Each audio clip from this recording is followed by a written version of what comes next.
சாயந்தர வணக்கம் உறவுகளே. நான் உங்கள் தமிழரசி. மார்க்கெட்டில் பூ வாங்கிட்டு வந்தேன். இன்றைக்கி வேலை இல்லை, லைவ்லேயே என்னால் உட்கார முடியலையா, அதனால சரி உதிரியாக கொடுங்கன்னு வாங்கிட்டு வந்தேன். இதா பாருங்க, உதிரியான பூக்கள். உங்கள் ஏரியாவில் இந்த பூ எவ்வளோக்கு கொடுப்பாங்கன்னு பாருங்கள். நான் இவ்வளோ கட்டியிருக்கிறேன்.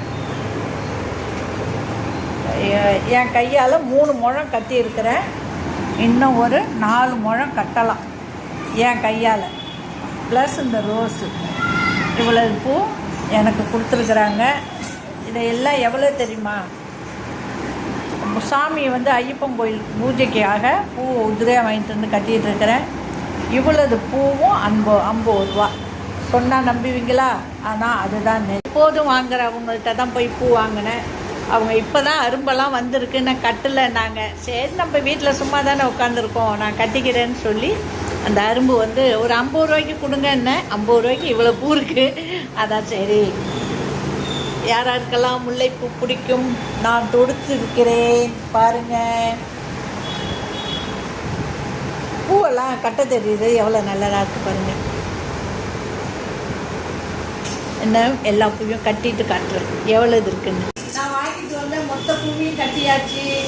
எவ்வளோ இருக்குன்னு பார்த்துக்கோமா. 8 முழம் இருக்குமா. 8 முழம் ப்ளஸ் ரோஸு. இந்த பூ நம்ம உதிரியாக வாங்கினதுனால நம்மளுக்கு இவ்வளோ கிடச்சிருக்கு.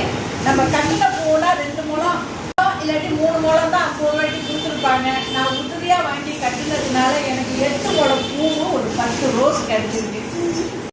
50 ரூபாய்க்கு இவ்வளவு பூ நான் கட்டுனதுனால கிடச்சிருக்கு. இது 2 நாளைக்கு நம்ம வீட்டில் பூ வேண்டாம், சாமிக்கு போட்டுட்டு இன்னைக்கு நைட்டுக்கும் காலைக்கும் பூ ரெடியாக இருக்குது. சாமிக்கு போவேன், பாக்கி நான் தலையில் வச்சுக்கிட்டு டான்ஸ் ஆடிடுவேன். இதேமாரி உங்கள் ஏரியாவிலையும் பூ கொடுக்குறாங்களா? நான் 50 ரூபாய்க்கு வாங்கி கட்டியிருக்கேம்மா. 8 முழம் ஏன் கையால் 8 முழம் கிடச்சிருக்கு. பிடிச்சிருந்தா லைக் பண்ணுங்கள், கமெண்ட் பண்ணுங்கள், ஷேர் பண்ணுங்கள். நான் சிக்கன வாதி தானே. யாராருக்கெல்லாம் முல்லைப்பூ பிடிக்கும்? அனுமதியாக தான்ப்பா கட்டியிருக்கேன். யாராருக்கெல்லாம் பிடிக்கும் சொல்லுங்கள். பிடிச்சிருந்தா லைக் பண்ணுங்கள், கமெண்ட் பண்ணுங்கள், ஷேர் பண்ணுங்கள், சப்போர்ட் பண்ணுங்கள். பாய் உறவுகளே.